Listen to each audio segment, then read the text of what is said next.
ঠিক রুহ কবজের সময় যাতে করে মুখে কালেমা চলে আসে এরকম কোনো আমল আছে কিনা?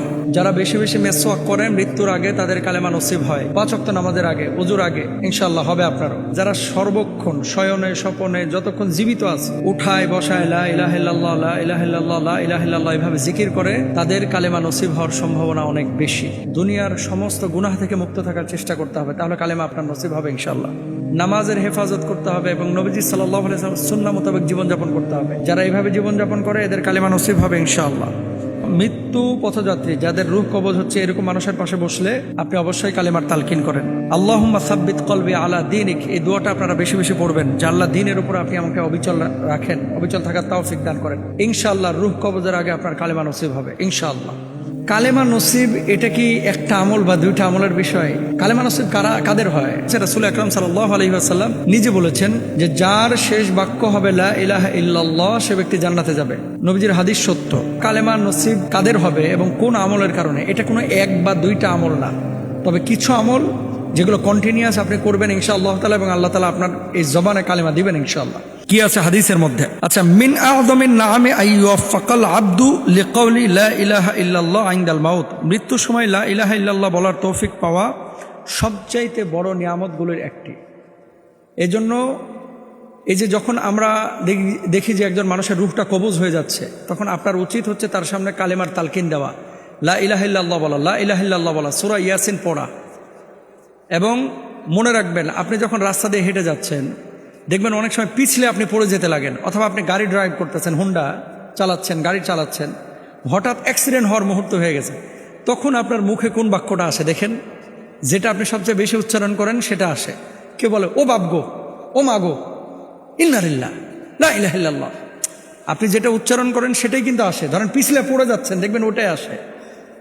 তো মালাকুল মাউত যখন আপনার কাছে আসবে, যখন রূহ কবজটা হবে, এটা তো একটা বিপদের মুহূর্ত।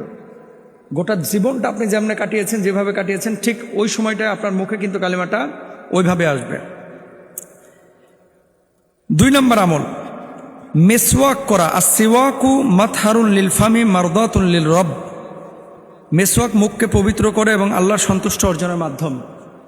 যারা বেশি বেশি মেসওয়াক করেন মৃত্যুর আগে তাদের কালেমা নসিব হয় ইনশাআল্লাহ, হবে আপনারও। মেসওয়াক করেন 5 ওয়াক্ত নামাজের আগে, ওযুর আগে আপনি মেসওয়াক করেন, এটা সুন্নাহ। আল্লাহর হাবিব সাল্লাল্লাহু আলাইহি ওয়াসাল্লাম যখন ইন্তেকাল করছেন, আয়েশা রাদিয়াল্লাহু তাআলা আনহার ভাই আব্দুর রহমান রাদিয়াল্লাহু তাআলা আনহু, তিনি একটা মেসওয়াকের খণ্ড নিয়ে গেটের সামনে দাঁড়ানো। নবীজি ইশারা করলেন এবং আব্দুর রহমানের হাত থেকে মেসওয়াকের একটা খণ্ড নিয়ে এসে আল্লাহর হাবিব সাল্লাল্লাহু আলাইহি ওয়াসাল্লাম যখন রূহ কবজ হবে, দুনিয়া থেকে বিদায় নেবেন, তার আগ মুহূর্তে দাঁত দিয়ে চিবিয়ে দিলেন। আম্মাজান আয়েশা সিদ্দিকা রাদিয়াল্লাহু তাআলা আনহা নিজে মুখ দিয়ে চিবিয়ে দিলেন, দাঁত দিয়ে চিবিয়ে দিলেন। এরপর নবীজির হাতে দিলেন, নবীজির রূহ কবজের আগে মেসওয়াক করলেন। সুবহানাল্লাহ। তো আল্লাহর হাবিব সাল্লাল্লাহু আলাইহি ওয়াসাল্লাম নিজে মেসওয়াক করেছেন, আপনি মেসওয়াক করেন, আশা করা যায় ইনশাআল্লাহ কালেমা নসিব হবে।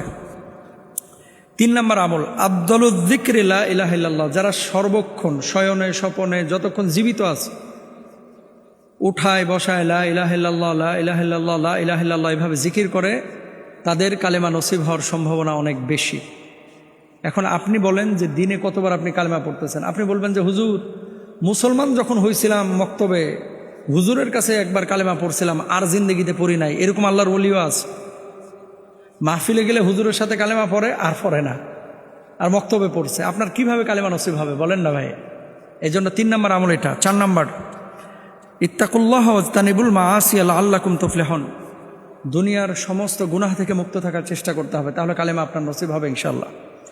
5 নম্বর হাফিদু আলা সালাওয়াতি ওয়াত্তাবিউ সুন্নাতান নবী সাল্লাল্লাহু আলাইহি ওয়াসাল্লাম, নামাজের হেফাজত করতে হবে এবং নবীজি সাল্লাল্লাহু আলাইহি ওয়াসাল্লাম সুন্নাহ মোতাবেক জীবনযাপন করতে হবে। যারা এইভাবে জীবনযাপন করে এদের কালেমা নসিব হবে ইনশাআল্লাহ। এরপরে লাক্কিনু মাউতাকুম লা ইলাহা ইল্লাল্লাহ, মৃত্যু পথযাত্রী যাদের রূহ কবজ হচ্ছে এরকম মানুষের পাশে বসলে আপনি অবশ্যই কালেমার তালকিন করেন। আল্লাহুম্মা সাব্বিত কলবি আলা দীনিক, এই দোয়াটা আপনারা বেশি বেশি পড়বেন যে আল্লাহ দ্বীনের উপর আপনি আমাকে অবিচল রাখেন, অবিচল থাকার তৌফিক দান করেন। ইনশাআল্লাহ রূহ কবজের আগে আপনার কালেমা নসিব হবে ইনশাআল্লাহ। আল্লাহ আমাদের সবাইকে কালেমা পড়ে মওত দান করুক, আমিন।